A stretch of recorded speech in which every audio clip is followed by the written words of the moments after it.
You know what it is? Bible story time again. You can find the story for yourself in 1 Samuel 24, verse 1 to 22. Yep, Old Testament edition. Listen up. So, a little bit of backstory here. David was being hunted by Saul.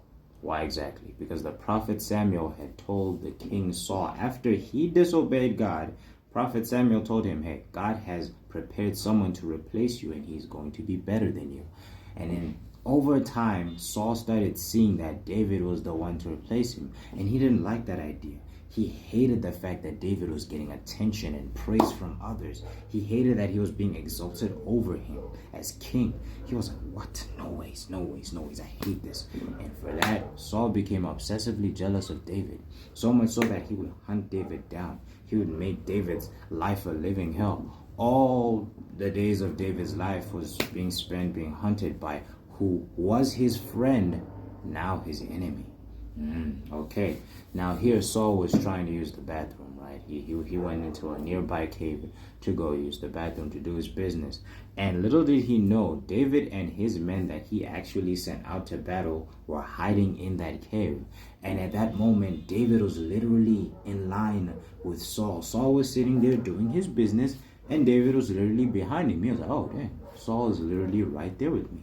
And one of David's men was like, oh, this is good news, David. The Lord has given you a chance to do whatever you want with your enemy. He's literally right there. You have your sword. You can just do whatever. And then David is like, yeah, I can do whatever. Hey.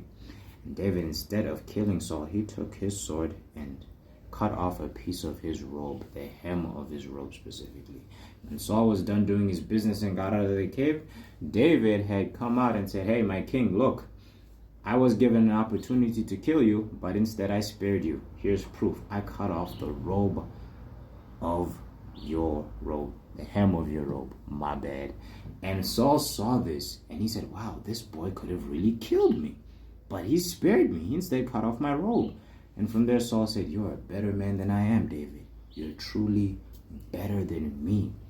God favors you, for real. You know what I mean? And this sparks the lesson for us believers in Christ to not seek vengeance as one would do. Evil deeds come from evil doers. Let us show mercy to those who had persecuted us. Even though they're in that spot to get back at them, let's not do that. Let's instead show them love, mercy. Cut off their hem instead of cutting off their head. Till then, stay faithful.